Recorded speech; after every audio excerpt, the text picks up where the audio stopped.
¿Qué tal? Bienvenidos a Noticias 22, como siempre, un placer saludarlos, cerrando esta semana. Muy buenas noches a Laura Regis en la interpretación de lenguas de seña mexicana, y es un placer compartir este espacio con mis queridos amigos Karen Rivera y Juan Arturo Brennan. Rafa, bienvenidos. Karen, buenas noches. Hola. Buenas noches a Un todos. programa donde vamos a estar platicando, por supuesto, de la conmemoración del Día Internacional de la Mujer en diversos aspectos, no solo la marcha que se llevó a cabo en esta ocasión, donde inclusive uno de sus camarógrafos fue víctima de un acto vandálico por personajes anónimos que se aprovechan de esta situación y utilizan este momento para romper el orden, la ley y la legitimidad que puede tener un movimiento de esta índole. Pero la ciencia también se refleja, Karen. ¿Qué tal, amigos de Noticias 22? Ya lo dijo Rafael, hoy es viernes de Día Internacional de la Mujer, viernes de ciencia. Y bueno, les voy a platicar de las mujeres que participaron en la elaboración de la tabla periódica y que son fundamentales para conocer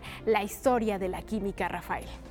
En la música, maestro Brennan. En la música, mañana, justamente mañana, muy cerca de aquí, a unos cuantos metros, se inicia el ya tradicional Eurojazz, que es de tradición larga y muy sólida aquí en el CENART. Hoy vamos a tener de invitado al protagonista de la primera sesión, que es mañana. Les voy a ir dando los datos. Es Luis Verde, que mañana se presenta con su cuarteto, pero hoy se presenta en exclusiva con nosotros. Me parece maravilloso. ¿Les parece bien si comenzamos? Comenzamos.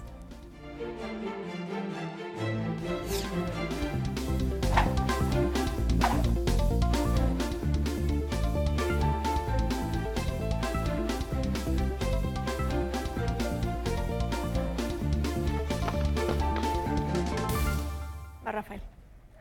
Y vamos a arrancar algo que está muy vinculado con la música, que es la danza, el arte del movimiento acompañado de estos ritmos. ¿Por qué esa cara, maestro Brennan? ¿No? ¿No es usted fanático de la danza? Absolutamente. Aclaración, debo confesarlo aquí en público, ante un gran público. Soy fanático de la danza moderna. El ballet clásico de tutú, no tanto. Bueno, a propósito de esto, de prolongar el encuentro entre las compañías dancísticas y su público, la dirección de Danza UNAM lanza una nueva programación. La dirección de Danza UNAM anuncia el programa de temporadas grandes en la Sala Miguel Covarrubias, que contará con la participación de destacados creadores. Estamos implementando una nueva estrategia de difusión de nuestra programación dancística en la Sala Miguel Covarrubias, con temporadas de un mes por compañía. Entonces eso, bueno, nos da gusto. En primer lugar, desde el punto de vista artístico, las compañías pueden ver crecer la obra al tener un mes completo para su exhibición. También desde el punto de vista de difusión de Danza UNAM, a nosotros nos ayuda muchísimo el tener una pieza en una temporada más larga, porque la difusión es más efectiva. Se trata de un proyecto conformado por 4 compañías que integran lo que será la nueva propuesta de programación en este 2019, una temporada grande en uno de los grandes espacios del Centro Cultural Universitario. Las compañías que van a ser parte de esta programación ampliada son compañías de trayectoria muy, muy importante en México, las 4. Estamos hablando de Tania Pérez Salas, que es la que abre este proyecto. Después de ella sigue A Poc a Poc, dirigida por Jaime Camarena, un proyecto también muy, muy sólido de la danza mexicana. Después sigue Lidia Romero con El Cuerpo Mutable, también un proyecto muy sólido. Es una producción de Danza UNAM que estrenamos en agosto del año pasado. Y es igual una coreógrafa con una larga trayectoria e importante trayectoria en la danza. Y terminamos con un unipersonal de Antonio Salinas, que también es un actor bailarín muy importante en el contexto de la danza y el teatro mexicano, que tiene un estreno que es coproducción de la Dirección de Teatro y Danza UNAM.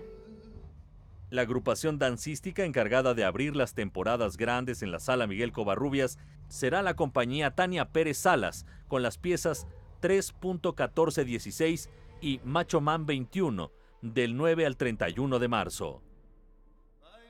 Tania Pérez Salas presenta 2 obras que en sí mismas son contrastantes.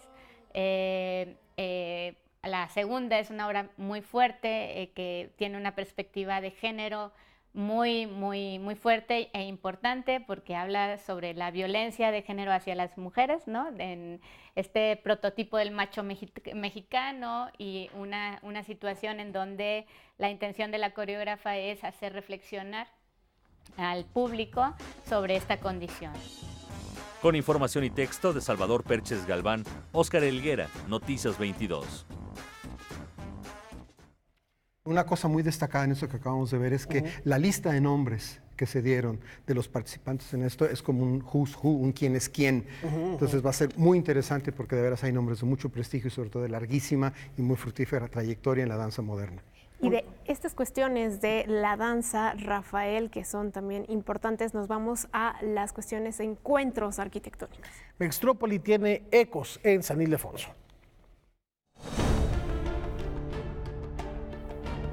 En el marco de la 6ª edición del Festival de Arquitectura y Ciudad Mextrópoli, el antiguo Colegio de San Ildefonso ha inaugurado 2 exposiciones en torno al quehacer arquitectónico de 2 notables estudios. El primero de ellos es el despacho estadounidense SOM, Skidmore, Owings & Merrill, que desde su fundación en 1936 ha creado más de 10.000 proyectos en todo el mundo y desarrollado tecnologías estructurales para construir a escalas nunca antes alcanzadas. Entre sus diseños más emblemáticos se encuentran el Burj Khalifa de Dubái, el rascacielos más alto hecho por el ser humano, para el cual se desarrolló el sistema de núcleo reforzado, y más recientemente, el nuevo Palacio de Justicia de los Estados Unidos en Los Ángeles. It's very fortunate that we're here in Mexico City to share some ideas of work around the world. And I think the collaboration of people in different parts of the world, people that are passionate about the future of development and the environment, that's where we hope that the exhibition here in Mexico City brings awareness to what can be done. And we think it can be done quite beautifully and efficiently. It addresses issues of density and quality of life that we hope to raise with these projects. And it comes at different scales. It doesn't necessarily have to be a super tall building to create these places. It can be buildings of modest scale that are carefully designed and planned along with great leaders of cities and countries that allow infrastructure to be placed so that these projects can be realized. La otra muestra, titulada Praxis, nos acerca a los procesos creativos del arquitecto mexicano Manuel Cervantes y su oficina, responsable de obras como los CETRAM Cuatro Caminos y El Rosario, así como diversos proyectos de vivienda y hotelería. Esta es una mesa hecha por paisajistas, urbanistas, interioristas, arquitectos de diferentes firmas, de muchas personas que al final del día somos aquellos mismos que estamos en una ciudad y que no sabemos qué es interior, qué es exterior, qué es público y qué es privado, sino que lo que sabemos es que queremos algo mejor siempre y algo colectivamente positivo. Creo que la parte artística tiene que ver más con la celebración a la vida, con la celebración a las relaciones humanas, a las relaciones familiares, a las relaciones entre personas. Creo que ese es el arte y lo que tratamos de hacer en la oficina son los escenarios para que sucedan estas historias. Ambas exposiciones podrán ser visitadas en el antiguo Colegio de San Ildefonso hasta el mes de junio.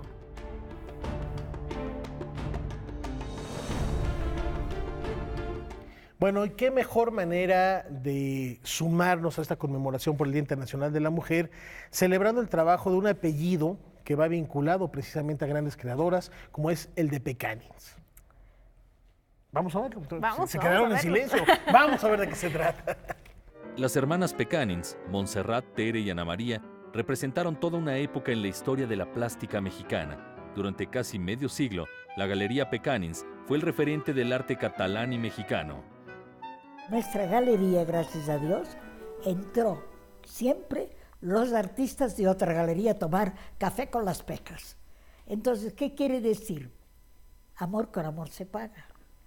Gracias, mis hermanas y yo, hemos sido muy afortunadas. Nos han querido y hemos querido, porque nosotros sabemos querer también. Teníamos la idea de que era tan bonito que se juntaban los pintores, los escultores, los escritores, los músicos, los poetas, Entonces nosotros quisimos que nuestra galería, mira, el Juan García Ponce escribió una cosa muy linda, que dijo, la Galería Pecanins no es una tienda, es la casa de todos nosotros. Y esto para nosotras ha sido un enriquecimiento tan grande. La llegada de las hermanas Pecanins a esta tierra. Desembarcaron en México cuando Diego Rivera vivía el momento más álgido de su carrera.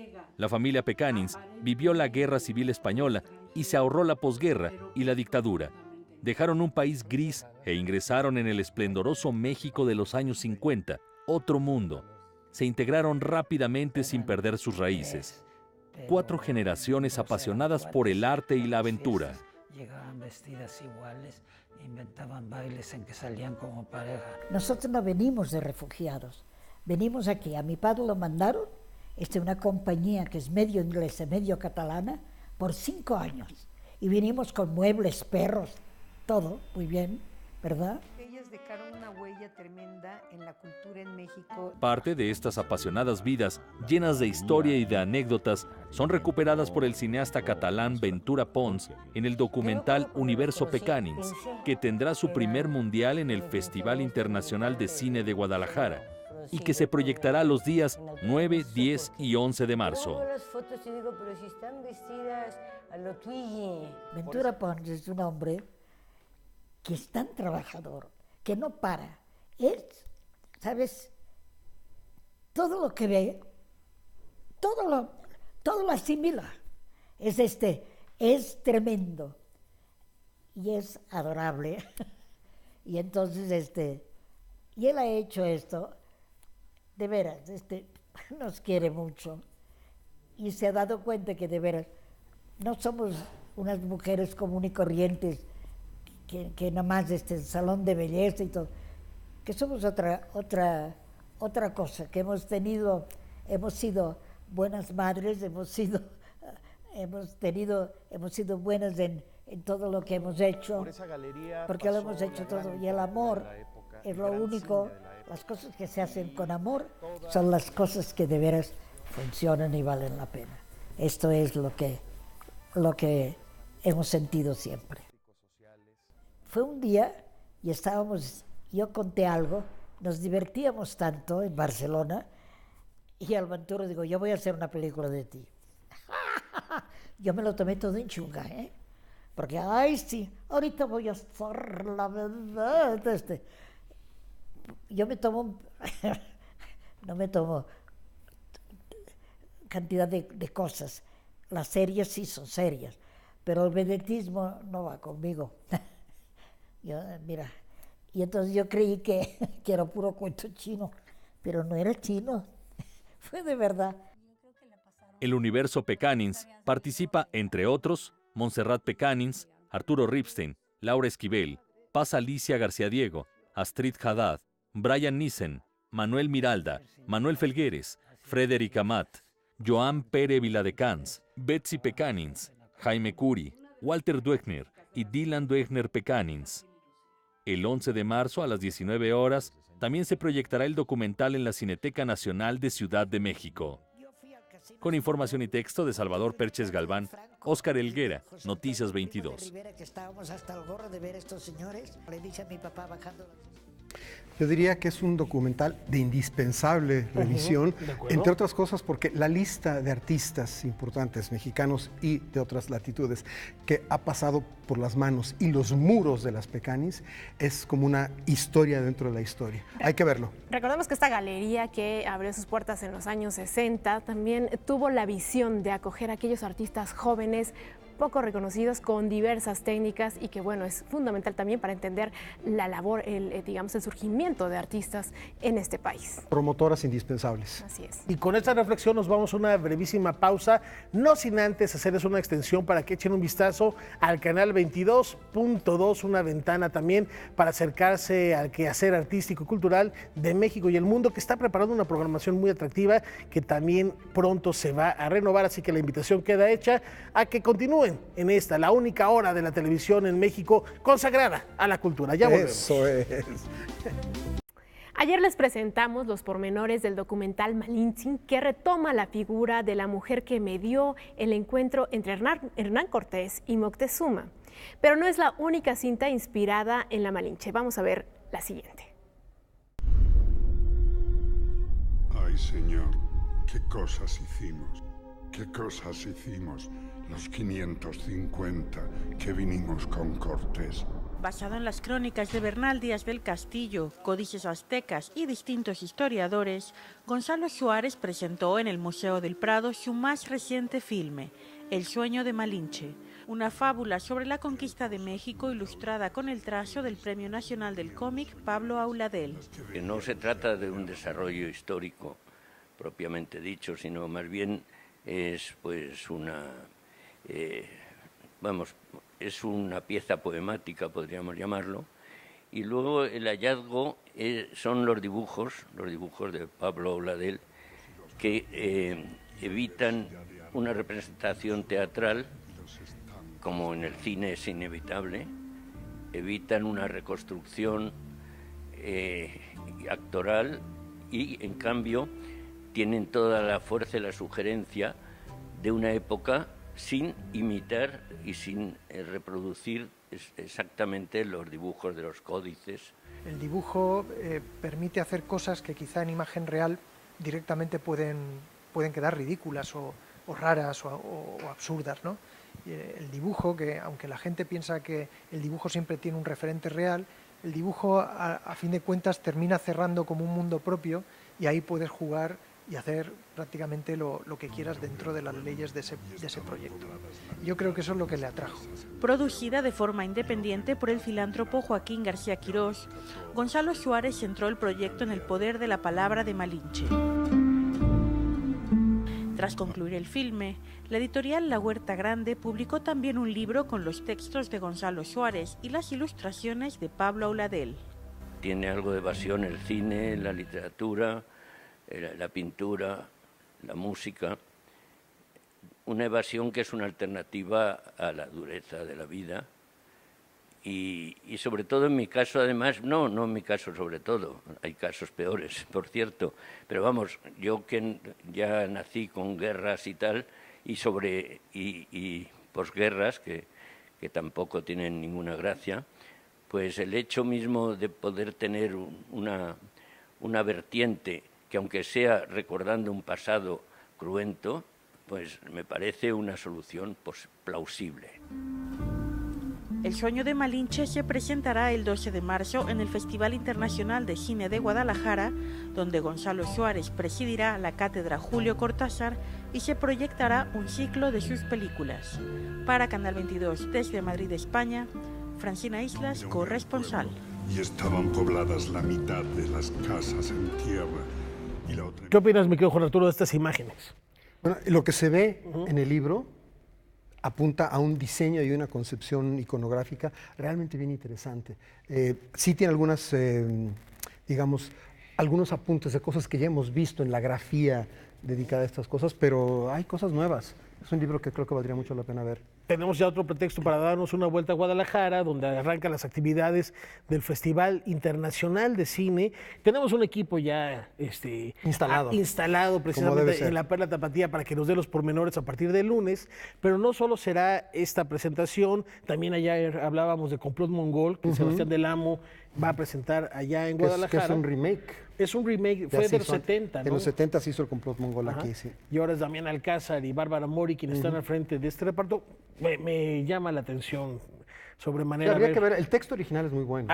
Lo que hace Rafael Bernal es extraordinario. Es realmente bueno. Extraordinario, pero no son las únicas ofertas. Por ejemplo, allá también va a estar Juan Mora presentando su nuevo largometraje. Mi nombre es Juan Mora. Soy sobreviviente de un cáncer en etapa terminal desde ya hace 17 años. Para mí, el cáncer no es otra cosa más que la ira reprimida, que nos sume en un infierno cuando podríamos disfrutar del paraíso que nos ofrece la vida. Rumbo al Festival Internacional de Cine en Guadalajara, el cineasta Juan Mora nos comparte sobre su más reciente largometraje, La ira o el Sheol, que compite por el premio Mezcal en la sección largometrajes de ficción. La ira o el Seol, que también lo podemos pronunciar la ira o el Sheol. Es una palabra que designa al lago de fuego en el infierno. Y está sacada del Cantar de los Cantares, de una frase que dice: más fuerte que la muerte es el amor, y los celos queman más que el lago de fuego del Sheol. Entonces, como esta idea de la ira reprimida como el causante de las enfermedades más horribles, por eso utilicé esa palabra para el título, ¿no? 3 historias: Juan o el mundo, un documental sobre sobrevivientes de cáncer; Eva o el paraíso, ficción con Guillermina Campuzano, una mujer que escapa de una realidad abrumadora al mundo de los sueños; y Pedro o el infierno, ficción con Armando Hernández, un asesino serial que mata a través de los sueños. El cine es como un teclado de un piano, ¿sí? Aquí en las notas graves tienen lo que llaman documental, las hago de lo que llaman ficción, y en medio un campo infinito de posibilidades, ¿no? Entonces tiene 120 años el cine, muy joven, en comparación con cualquier otra arte milenaria.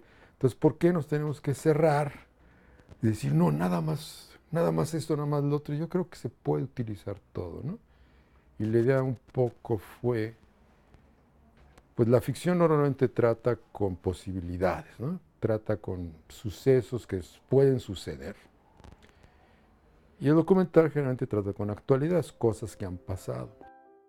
La cinta, con toque autobiográfico, representa el retorno del cineasta al largometraje. Te confieso que no es algo fácil de hacer, ¿sí? Porque en cierta manera te metes en temas que son muy íntimos, muy privados, ¿no? Y no solamente yo, sino mis entrevistados. De hecho, incluso en el proceso de edición había unas cosas muy impresionantes, pero dije, por ética, eso no lo puedo poner en pantalla, ¿no? Es como vulnerar al entrevistado. Pero yo creo que se logró como un discurso coherente y claro, que no ahonda en la parte trágica, morbosa, ¿no? Sino más bien trata de tener esta visión. Sí es duro, pero toda experiencia humana de la cual aprendemos algo es una experiencia de dureza, ¿no? Y eso lo vamos aprendiendo a medida que nos hacemos más grandes, ¿no? La ira y el Sheol tendrá su premier mundial en el Festival Internacional de Cine en Guadalajara. Que sea presentado en Guadalajara me da mucho gusto, porque como tú dices, yo creo el festival más importante de México, al cual acude mucha gente, tanto público como especialistas. Y como me interesa realmente que la película se vea y llegue al máximo cantidad posible de público, y como no tiene un corte comercial, ¿no? de taquilla, pues creo que es una gran oportunidad. Estoy muy contento, ¿no? No le he pasado mal, porque nunca me he sentido enferma. Con información y texto de Salvador Perches Galván, Óscar Helguera, Noticias 22.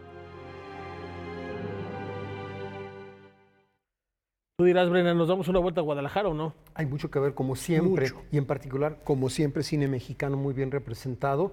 Y en el caso particular, esta película, que yo ya pude ver una parte sustancial de ella, gracias al propio Juan, que me hizo el favor de compartírmelo, es una película total y absolutamente visceral, en cualquier acepción de la palabra. Y ese es el cine que vale la pena ver, finalmente es el arte al que vale la pena acercarse, el arte que surge realmente de las tripas del artista cuando está totalmente comprometido con su materia. Este es un caso como eso, sí, vale muchísimo la pena verlo. Y ojalá empiece a recorrer también salas comerciales para que todos, si no tenemos la oportunidad de darnos una vuelta a Guadalajara, podamos apreciar esta obra. Sobre todo por el cine, el festival y las tortas ahogadas. Indiscutiblemente. Pregunta rápida, maestro Brennan. Dime. ¿Cuál es tu elemento de la tabla periódica favorito? Qué buena pregunta me acabas de hacer. Se me ocurre de pronto el mercurio, por flexible. Ok, el mercurio. Mucho tiene que ver también con la conmemoración de este día y la celebración de la tabla periódica, mi querida Karen. Así es, pues es que a propósito del Año Internacional de la Tabla Periódica y a propósito del Día Internacional de la Mujer, pues hoy decidí dedicar esta sección de ciencia a todas aquellas mujeres que participaron en la elaboración de este elemento tan importante para la química. Y bueno, pues elementos como el francio, el polonio, el radio fueron oficialmente descubiertos por mujeres. Vamos a ver la siguiente nota. Lise Meitner fue una física austriaca de origen judío que en 1907 trabajó en el sótano de un instituto de la Universidad de Berlín como colaboradora del químico Otto Hahn. Sin recibir sueldo y sin poder pisar el laboratorio del científico alemán, formó parte del equipo que descubrió la fisión nuclear por el que Hahn fue galardonado con el Premio Nobel de Química. Al lado de su colega, articuló la teoría en la que describía cómo el núcleo de un átomo podía dividirse en partes más pequeñas.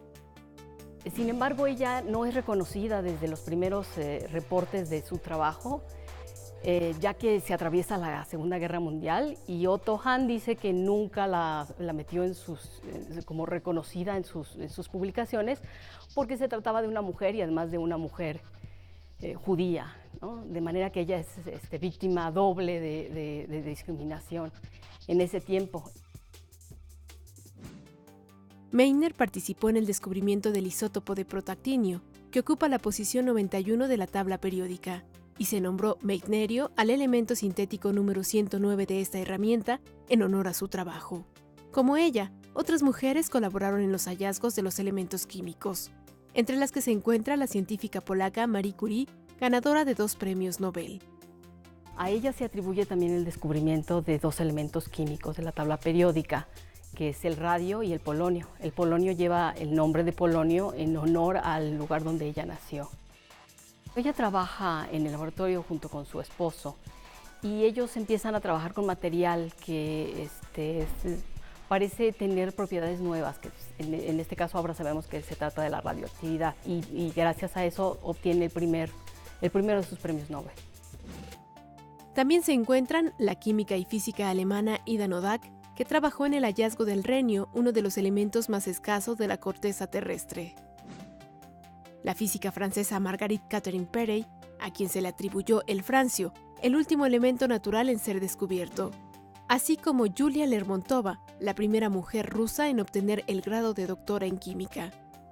Yulia Lermontova es una científica rusa que entra a trabajar a las órdenes del químico muy reconocido Bunsen, por recomendación misma de Dmitri Mendeleev, el padre de la tabla periódica. Ella trabaja en este grupo y logran el descubrimiento de elementos metálicos pesados muy importantes en la actualidad, que son paladio, platino, osmio, iridio, rutenio y rodio. Estas mujeres marcaron un parteaguas en la ciencia de ese momento, en el siglo XVIII, a la ciencia actual, ya que, bueno, a todos los retos que se enfrentaron al no poder asistir a una universidad, al que tener que trabajar en laboratorios exclusivamente para ellas porque no podían trabajar con los demás investigadores que eran hombres.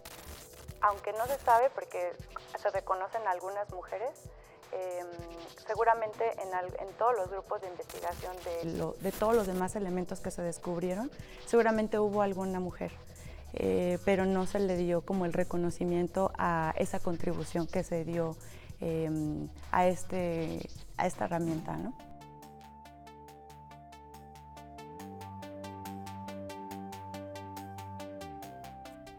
Es importante visibilizar y reconocer el trabajo de las mujeres que a lo largo de la historia han colaborado en los descubrimientos científicos, en estos elementos tan necesarios para comprender de qué está construida la Tierra, el universo, los seres humanos mismos. Brennan, y bueno, pues es muy importante también rescatar las historias de estas mujeres. Por ejemplo, Lise Meitner, que tuvo que trabajar en un sótano y que no tenía acceso a un sanitario dentro del instituto, tenía que salir del instituto para buscar un sanitario, y al final que tampoco se le reconoció en el premio Nobel sobre el descubrimiento de la fisión nuclear, ¿no?, en la que ella participó. Y lo triste es que las condiciones de trabajo de muchas mujeres hoy en 2019 no son muy distintas de las que mencionas, y eso es realmente triste.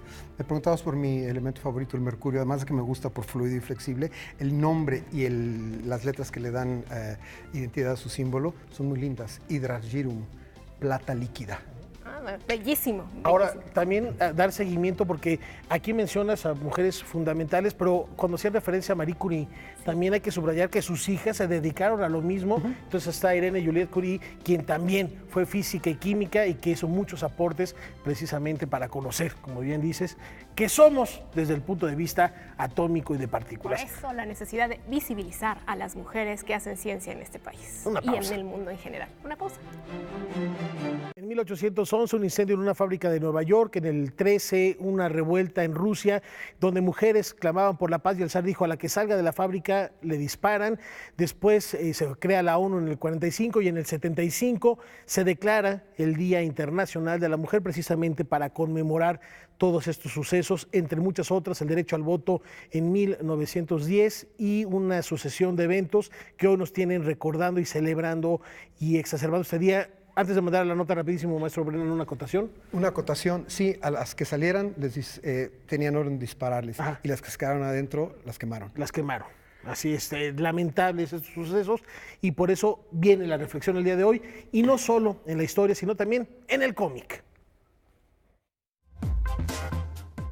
Como una estrategia para sensibilizar y orientar a la sociedad sobre el combate a la violencia y acceso a la justicia para las mujeres, la organización civil Mujeres en Frecuencia presentó una historieta llamada Se me quitó el miedo.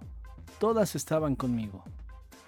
El personaje central, que es Doña Justa, es esta señora que existe en todas las colonias, en todos los barrios, que está enterada de lo que pasa con la vecina, con la comadre, con la hermana. En este caso, Doña Justa tiene a esta amiga cercana en su comunidad y poco a poco va descubriendo que esta mujer lo que está viviendo son distintos tipos de violencia y una violencia que ha sido reiterativa de hace mucho tiempo y que ella no se da cuenta, porque ella piensa que así es, que lo que hace el marido está bien, que no le dé gasto está bien, que él se ría de ella está bien, que le controle la ropa está bien, y entonces Doña Justa lo que hace es irle tratando de sensibilizar para que entienda cuáles son las formas de expresarse de la violencia y por qué es importante frenarla. Además de mostrar los distintos niveles de violencia, la publicación ofrece un directorio de los centros de justicia para las mujeres, en donde pueden ser atendidas. Y lo que hace la historieta es dar información sobre cómo presentar una denuncia, cuál es el papel del policía, del Ministerio Público, de los jueces, hasta que se llega pues a detener y abrir una carpeta de investigación contra el agresor. Entonces, la intención de la historia es sensibilizar a las personas que la leen sobre los tipos de violencia, cómo puede ser tan sutil o tan cotidiana y pues cómo denunciarla para parar y no a poner en riesgo la vida de las mujeres ni de sus hijos y de sus hijas, que es lo que conocemos tan tristemente en nuestra realidad mexicana. El ejemplar se distribuirá de manera gratuita, principalmente en las asociaciones civiles vinculadas con los temas de prevención y acceso a la justicia. Cualquier mujer que la lea, y hombres también, por supuesto, en distintos estados, allí tiene alternativas para ir a pedir más información y, si es necesario, presentar alguna denuncia con el acompañamiento que te da el Centro de Justicia, que también nos dice la historia. Tiene que darte servicio médico, psicológico, asesoría jurídica, facilidades para presentar la denuncia y bueno, pues todos esos pasos que tenemos que conocer todos y todas. Noticias 22, Oscar Cortés. Y a propósito de este día, que más que festejar debe ser un día de reflexión sobre las adversidades a las que se enfrentan las mujeres actualmente, más allá de 25,000 mujeres caminaron por las calles de la capital para unirse en un frente común y refrendar su lucha contra la violencia de género que se vive en nuestro país. La crónica está aquí. ¿Qué tal, amigos de Noticias 22? Me encuentro aquí en Paseo de la Reforma, muy cerca del Ángel de la Independencia, donde hace unos momentos partió la marcha feminista. Un año más en que las mujeres nos reunimos para hacernos presentes con todas nuestras demandas, que por cierto siguen siendo las mismas: no a la violencia de género, igualdad en oportunidades y en remuneraciones laborales, por supuesto poder circular libres y seguras en las calles y el derecho a decidir sobre nuestros cuerpos, entre muchas otras. Vamos a ver los testimonios que levantamos hace unos momentos para ustedes. Somos una nueva colectiva conformada por periodistas, por reporteras, editoras, fotógrafas, infografistas, ilustradoras, interesadas y preocupadas por la violencia de género que existe en nuestro gremio al interior, ¿no? Hay una violencia que sufre el periodista, pero en particular la periodista, no solo fuera de las redacciones, sino también dentro. Somos un colectivo verde de la marcha del 8 de marzo, que es el Día Internacional de la Mujer, y de lo que queremos hablar es de la autonomía y de la libertad de las mujeres y los pendientes que hay en este tema. Uno de ellos es el aborto, ¿no? Ayer el Congreso de Nuevo León emitió una ley que yo creo que es contraria a toda, ya no digamos a los derechos humanos, sino a la lógica más pura. ¿Cuál es la postura de ustedes al respecto? Pues mira, yo creo que esta ley claramente busca restringir los derechos de las mujeres, pero también es muy importante recordar que esta ley no prohíbe el aborto. Mi nombre es Lidia Florencio Guerrero, soy madre de Diana Velázquez Florencio, asesinada en el municipio de Chimalhuacán el 2 de julio del 2017. De 2017. Señora, ¿me puede decir cómo fue la investigación de su hija? Pues al principio, pues desde que nosotros acudimos al Centro de Justicia a hacer la denuncia por su desaparición, desde ese momento son indiferentes a lo que está pasando, a pesar de que Chimalhuacán cuenta con una alerta de violencia de género. Nos dicen que tenemos que esperar las 72 horas, que seguramente está con el novio, que se fue de fiesta. No hacen nada. Pero esas mismas autoridades a esas horas ya tenían conocimiento del asesinato de mi hija. Hasta ahorita que tiene 1 año 8 meses, no tenemos ninguna respuesta, no hay ninguna línea de investigación y nosotros seguimos adelante, pero sin ninguna respuesta. Y también hablamos por nuestro grupo, por nuestra escuela, por las mujeres que conocemos, por mi mamá, por las mujeres de mi familia, por mis primas. También hablo por mí, porque me interesa, porque yo lo siento en carne propia. Y entonces es una manera de externar lo que yo siento y de luchar por las que no tienen voz. No es un problema de una, es un problema de todas. O sea, si nosotras no exigimos los derechos básicos como la vida, que dejen de matarnos, pues nadie lo va a hacer y desafortunadamente esta es la manera de hacerlo. Digo, tomamos las calles 2 o 3 veces al año, pero con acciones cotidianas podemos ayudar y tanto hombres como mujeres. Señora Lidia, ¿por qué está aquí hoy? Por apoyar a todas las mujeres que somos nosotros, que vivan muy felices, que se acabe todo esto, que sea muy lindo como vivió uno anteriormente, muy lindo. Y yo quiero que se acabe todo esto, que vivan tranquilas. Bueno, amigos de Noticias 22, la marcha sigue, el entusiasmo y las ganas de luchar también. Este domingo también habrá otras actividades feministas en el Palacio de Minería y el lunes les tendremos todos los detalles aquí en Noticias 22. Ciertamente interesante todo lo que se maneja ahí, pero voy a hacer un comentario que probablemente me gane el oprobio. Yo creo que el día que todo esto tenga fruición y tenga éxito es el día que se derogue oficialmente la conmemoración del Día Internacional de la Mujer, porque quiere decir que no va a ser necesario recordarlo. El día que se consiga esa igualdad absolutamente indispensable, no será necesario que el 8 de marzo estemos recordando justamente todo lo que no hay para la mujer en nuestro tiempo. ¿De acuerdo? Ojalá que sea pronto. E insistimos que durante este tipo de congregaciones nunca faltan los vándalos. Los vándalos que quieren poner el negrito en el arroz. Y bueno, ahí Javier Contreras, que estaba haciendo cámara, le vaciaron una lata de pintura en el lente de la misma, cosa que no se vale porque desvirtúan también la esencia de lo que son estos movimientos, que no solo se dan en México, sino también en España.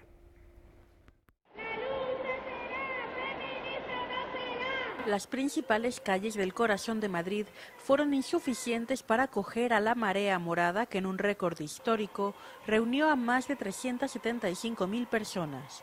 Porque queremos medidas para cambiar nuestras vidas, queremos políticas públicas, queremos el cambio de mentalidad de la gente, lo queremos todo. Miles de voces se escucharon también en ciudades como Barcelona, Bilbao, Valencia o Sevilla, reivindicando igualdad. Tiene que haber discriminación. La mujer tiene que tener los mismos derechos que el hombre, para todo.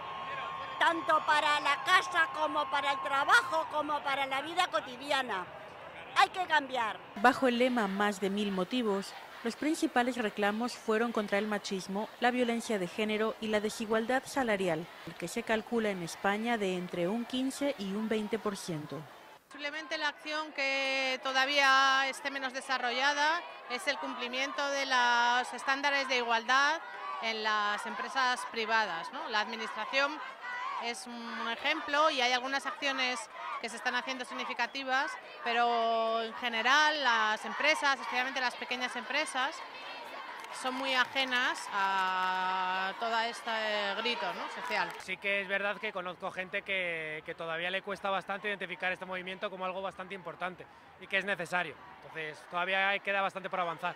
Mi abuela luchó, mi madre luchó y aquí estoy ahora luchando yo. Entre las diversas pancartas que acompañaron a los asistentes no podían faltar las imágenes de Frida Kahlo, considerada por muchos un icono internacional del feminismo. Para Canal 22 desde Madrid, España, Francina Islas, corresponsal. ¡No estamos todas, faltan las asesinas! Y aquí en México, en el Museo Memoria y Tolerancia, no podía pasar desapercibida esta efeméride. Vamos a ver lo que ocurrió en este ciclo de charlas. Reforzar las leyes para atender la violencia en contra de las mujeres y diseñar métodos para la construcción de una cultura de paz en las calles fueron algunas de las propuestas que se plantearon en el Museo Memoria y Tolerancia como parte del ciclo de charlas Violencia Cero, Espacio Público para Todas, que conmemoró el Día Internacional de la Mujer. Lo que intentamos hacer en estas mesas y durante el día de hoy es visibilizar que el espacio público es un espacio para todas, donde hay que encontrar una igualdad sustantiva, hay que encontrar una equidad. Vamos a visibilizar también la violencia feminicida, vamos a visibilizar la violencia que de alguna forma implica acoso, hostigamiento y ha sido continuo, constante también que hemos visto los intentos de secuestro o secuestros, muchos se podrían pensar para trata de personas, y la idea acá es visibilizar, sensibilizar e impulsar a la acción social. En las mesas de diálogo participaron integrantes de la ONU Mujeres, de la Oficina de Naciones Unidas contra la Droga y el Delito, de colectivos y diputadas, quienes plantearon una serie de preguntas a partir de las cuales se puede encontrar el origen y las posibles soluciones a esta problemática. ¿Cuáles son las concepciones que nos llevan a pensar que la violencia está normalizada y naturalizada? ¿Qué se ha hecho para disminuir esto? ¿Qué se ha hecho que no ha funcionado? ¿Y hacia dónde deberíamos ir, ¿no? Viendo la actualidad en la parte negativa, en la parte positiva, y un horizonte de sentido donde la violencia para las mujeres sea una cosa del pasado y donde el espacio público sea para todas.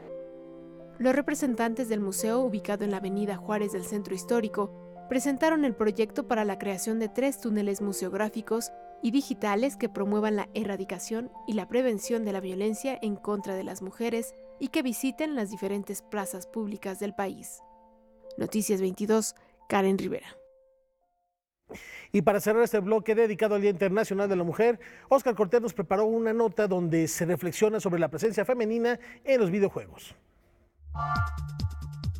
Con motivo del Día Internacional de la Mujer, la empresa Revolt hizo un análisis de conductas y consumo de tecnología con el propósito de medir el incremento de las mujeres en la industria de los videojuegos. Los resultados fueron contundentes. Mediante una encuesta se identificó un incremento del 6% del público femenino que siguió la transmisión de los eSports con respecto del año pasado. lo que representa el 30% de la audiencia total de uno de los eventos más importantes de videojuegos en el mundo. Durante el primer bimestre del año 2019, también se registró que el 40% de las conversaciones que se desarrollan en los torneos giran en torno a la desigualdad de género. De esta muestra también se detectó que el 10% de esos mensajes generaron debates en redes sociales sobre el estereotipo de los jugadores y el rol de la mujer en esta industria, mientras que en un 6% se abordó la discriminación que sufren durante los juegos. En lo que respecta a México, se identificó que el 18% de los comentarios que se generan durante una competencia son machistas y arbitrarios. Sin embargo, contrasta con el 24% de las notas en las que se muestra el apoyo de la participación femenina en esta industria de entretenimiento. Es evidente el incremento de la participación femenina en una industria que parecía estar dominada por los hombres y en la que se están rompiendo estereotipos.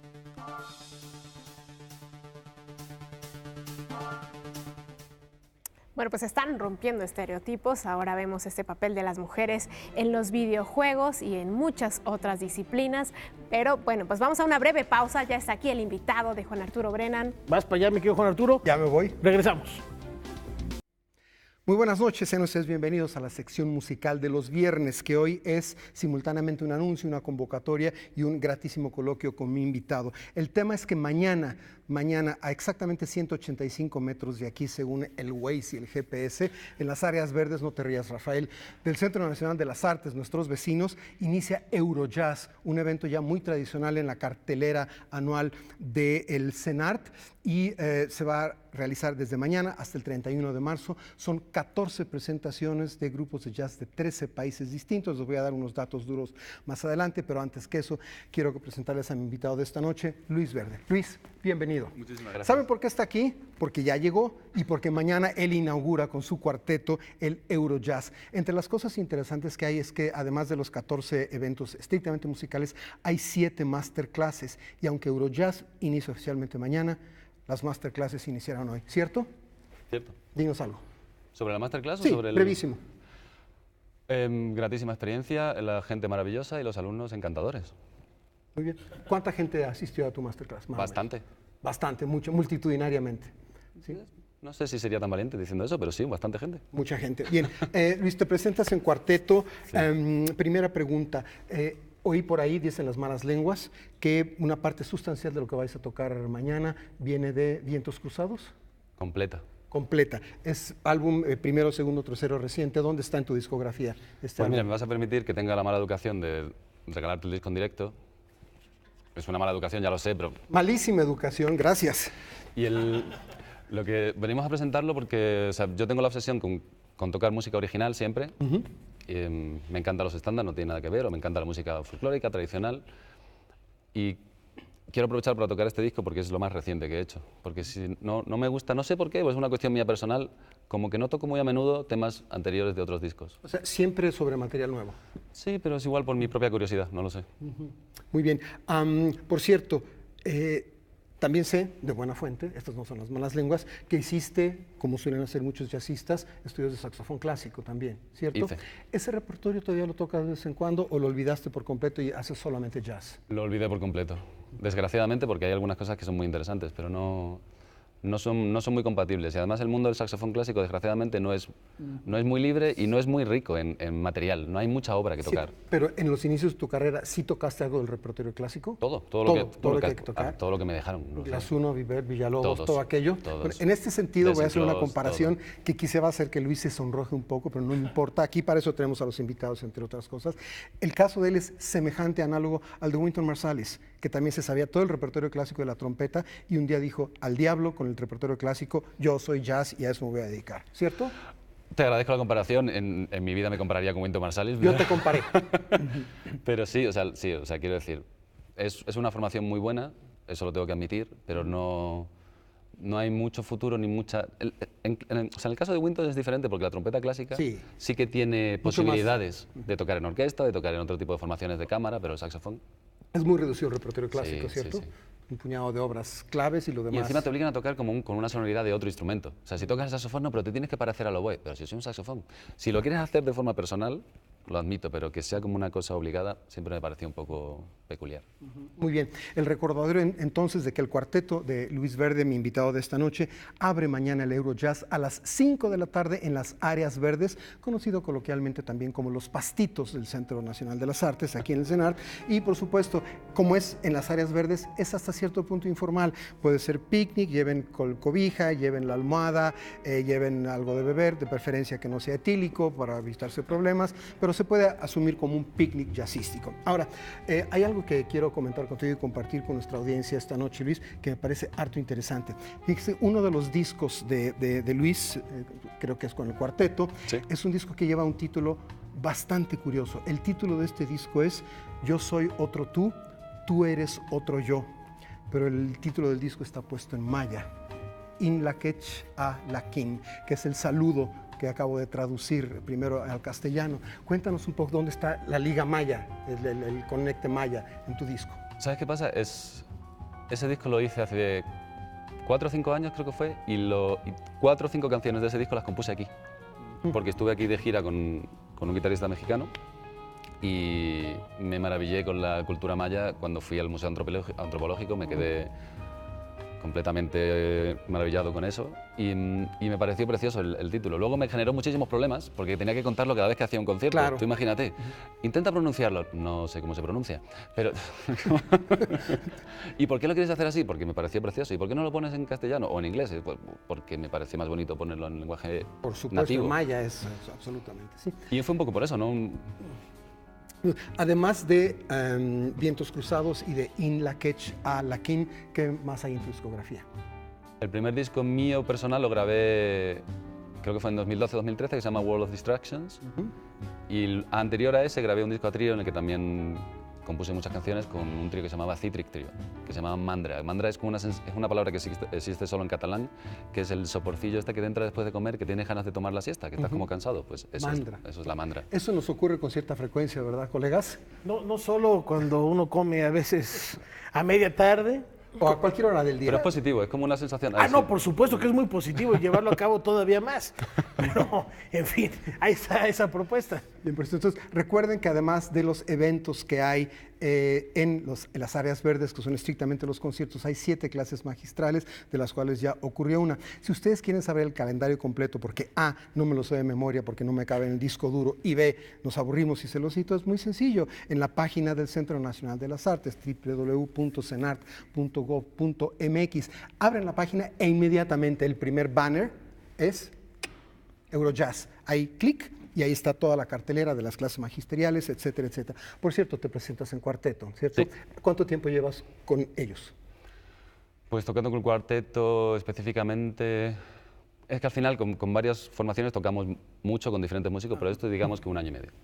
1 año y medio. Y si la memoria no me falla, son David Sancho en el piano, Darío Guibert en el contrabajo, sí, Alberto Brenes en la batería, eso es, y Luis Verde en el saxofón. Entonces, no se lo pierdan. El Eurojazz, insisto, es un evento importantísimo. Durante muchos viernes a lo largo de los últimos años le hemos dado una prioridad hasta cierto punto importante aquí al jazz, por razones que no voy a repetir aquí. Básicamente, faltan espacios, faltan vías de difusión del jazz en nuestro medio, y el Eurojazz es, por supuesto, una de las más importantes instancias de la divulgación del jazz. 14 conciertos a cargo de grupos que vienen de 13 países de Europa y inicia, insisto, con el Luis Verde Quartet. Eso lo puedo hacer mañana si quieres. ¿Podría decirte Louis Green Quartet? No, mejor no. Luis Verde Quartet con los músicos que tú sabes que yo tengo muy buen amigo de California y su madre, cada vez que lo llamaba cuando yo era pequeño, porque vivía en mi tierra, decía siempre, Robbie, is Lou Green, Robbie. Claro. Me acuerdo perfectamente de eso. Muy bien. Pues ahí está, de entrada. Mañana, sábado, a las 5 de la tarde en las áreas verdes del CENART, está Luis Verde con su cuarteto tocando material de Vientos Cruzados, y ya tienen la referencia de la demás discografía. Como siempre, aquí solemos explotar a nuestros invitados. La invitación está hecha. Gracias, colegas, gracias a ustedes. Y los invitados son explotados. Una cosita más. Te voy a regalar este disco que me han dicho que te tengo que entregar. Me tiene que entregar los Saxos del Averno. Es una banda de hermanos con la que participo en Madrid y es súper recomendable. Bueno, hoy ya tengo para el fin de semana. Luis, por favor, gracias mil por haber estado esta noche con nosotros. A vosotros. Toca lo que te dé la gana. Somos hasta cierto punto libres en ese sentido. ¿Hasta cierto punto? Hasta cierto punto. Gracias mil. Mañana estaremos en tu concierto. Gracias, colegas. Gracias a ustedes. Luis Verde en el saxofón. Música